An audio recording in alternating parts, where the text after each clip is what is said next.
Hello everyone and very good morning to all of you class. Today we are going to start our poem and you can see that the name of our poem is A Pin Has a Head. यानी कि pin के भी head होता है. आपने यहाँ पे एक पिन देखी छोटी सी, आपने बोर्ड पिन्स भी देखी होंगी और पिन्स भी देखी होंगी. इन सबके क्या होता है? हेड होता है. तो इससे रिलेटेड हम बहुत सारे पजल्स पढ़ेंगे और आई थिंक कि आपको बहुत इंटरेस्टिंग लगने वाली है पोएम. सो फर्स्ट थिंग हम ये देखते हैं कि इस पोएम के राइटर कौन है. राइटर है Christina Rossetti. Okay, now we will start this poem and it contains some puzzles to make you think. आप इसके बारे में ज़रूर सोचेंगे. कुछ पजल्स ऐसे आएंगे, जैसे मैं आपको थोड़ा जूम करके बच्चों यहाँ दिखाती हूँ जिससे पढ़ने में प्रॉब्लम नहीं आएगी. Yes, you can see a pin has a head but has no hair. Pin के हेड तो है लेकिन उसके हेयर्स है ही नहीं. उसके हेयर है ही नहीं. It has no hair. A clock has a face but no mouth there. Clock के फेस तो होता है लेकिन उसका माउथ नहीं होता है. नेक्स्ट हम क्या देखते हैं? Needles have eyes but they can not see. जो सुई होती है बच्चों, जिसे हम स्टिचिंग करते हैं, आपने देखा होगा सुई में जब हम थ्रेड डालते हैं तो वो छोटा सा जो होल होता है उसे हम आईज कह रहे हैं, है ना. Needles have eyes but they can not see. पर उसे वो देख नहीं सकते. An elephant has a trunk without lock और की. एलिफेंट के ट्रंक होता है. सूंड देखिए आपने, एलिफेंट के सूंड होती है ना, तो वो ट्रंक होता है लेकिन बिना किसी ताले और चाबी के. सेकेंड हम क्या देखते हैं बच्चों? ये थोड़ी इंपॉर्टेंट चीज़ है. That is a time piece में lose but can not win. Time piece जो होता है बच्चों, समय जो होता है, 5 मिनट, 10 मिनट, 2 मिनट, ये आपका आप खो तो सकते हो. किसी भी काम में आप इसे वेस्ट कर सकते हो. कहते हैं ना लोग कि आप टाइम वेस्ट कर रहे हो गेम खेलने में, प्ले हमेशा, मतलब आप अपने जो एक्स्ट्रा एक्टिविटीज़ आप करते हैं, कभी कभी पेरेंट्स कहते हैं कि नहीं इसमें टाइम वेस्ट होता है, इतना आप अपने स्टडी पर दीजिए.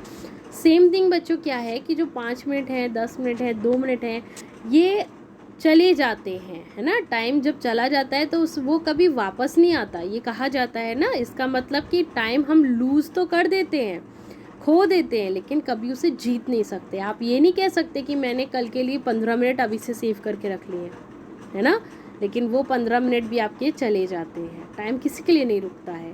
तो सबसे इम्पॉर्टेंट और अच्छी सीख हमें यहाँ पर मिली कि हमें अपना टाइम वेस्ट नहीं करना चाहिए. नेक्स्ट हम क्या देखते हैं बच्चों? अ कॉर्नफील्ड डिम्पल्स विदाउट अ चिन. यानी कॉर्नफील्ड में भी आप बहुत सारे गड्ढे देखेंगे. फील्ड होता है ना जो कॉर्न का, तो उसमें क्या होंगे, बहुत सारे आप गड्ढे भी देखेंगे. लेकिन आप गड्ढे जैसे चिन पर होते हैं ना कुछ लोगों के फेस पर, तो आप देखते हैं कि कॉर्नफील्ड में भी गड्ढे हैं, डिम्पल्स हैं, बट विदाउट चिन. लेकिन उसकी कोई चिन नहीं है, विदाउट चिन ही उसमें डिम्पल पड़ते हैं. नेक्स्ट हम क्या देखते हैं?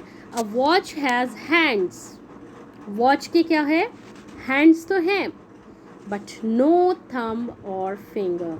लेकिन उसके कोई भी थंब नहीं है, कोई भी फिंगर नहीं है. हैंड्स तो हैं. क्लॉक की जो सुई होती है हम उसे क्या कहते हैं? हैंड्स. नेक्स्ट हम क्या देखते हैं बच्चों? अ boot has a tongue but is know singer. Boot के टंग तो होती है, जीभ तो होती है, लेकिन वो सिंगर नहीं है ना. लास्ट 2 लाइन्स क्या हैं बच्चों? रिवर्स रन दो दे हैव नो फीट. कहते हैं ना नदियाँ बह रही हैं, रिवर रन कर रही हैं, बह रही हैं, भाग रही हैं, है ना. बहने को ही हम क्या कह रहे हैं? दैट रिवर्स रन दो दे हैव नो फीट. जबकि उनके पैर ही नहीं है. लास्ट सेंटेंस में क्या बताया गया है? The saw has teeth but it does not eat.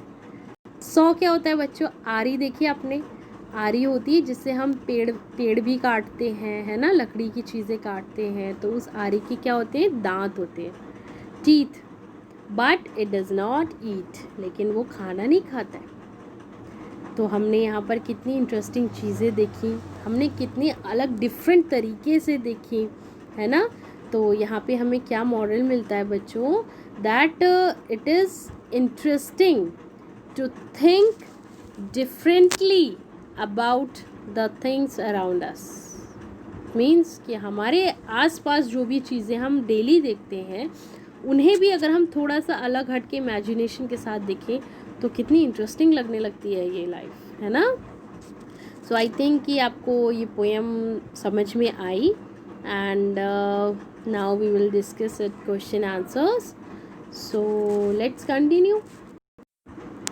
Yes बच्चों, तो नेक्स्ट पेज जब हम टर्न करते हैं हमें क्रिस्टीना रोसेट के बारे में कुछ इन्फॉर्मेशन दी गई है. ओके, तो हम इसे थोड़ा रीड आउट करते हैं एंड हमें इससे बहुत कुछ जानने को मिलेगा. फर्स्ट थिंग कि इनका टाइम पीरियड, क्रिस्टीना रोसेट का टाइम पीरियड आप देखेंगे तो 1813 से, आपको मैं यहाँ एक बार लिख के बता देती हूँ, that is 1830, from 1830 to 1894. Okay, ये इनका पूरा टाइम पीरियड है. और ये जो क्रिस्टीना रोसेट है वॉज एन इंग्लिश पोएट. कैसे पोएट है? इंग्लिश पोएट है. Okay, known for her romantic, devotional and children's poetry.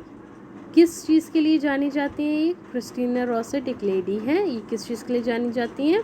English poet हैं. अपनी रोमांटिक, डिवोशनल, हम किसी चीज़ में बहुत डिवोटेड हैं, है ना, तो डिवोशनल एंड चिल्ड्रंस पोइट्री, बच्चों की पोइट्री के लिए जानी जाती हैं. ठीक है, इन्होंने बहुत सारी पोएम्स लिखी हैं इन टॉपिक्स से रिलेटेड. हर कलेक्शंस, उनके कलेक्शन कौन कौन से हैं? Goblin market and other poems and the princess progress and other poems contain some of her finest work. Sing Song is a collection of her nursery rhymes. तो बच्चों हमने ये देखा, ये भी बहुत फेमस पोएट रही हैं. एंड इनके जो मेन टॉपिक्स रहे हैं जिस पर इन्होंने पोएम्स लिखी हैं वो है romantic poems, devotional poems and children's poetry. Okay, तो आपने जो ये पढ़ी ये किस टाइप की पोएम थी? क्या ये रोमांटिक पोएम थी?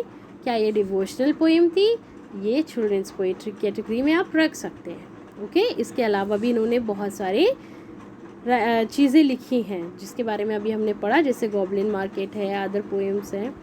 And finally this poem is over and I will provide you a PDF in which you find कि आपको कुछ क्वेश्चन आंसर्स भी दिखेंगे.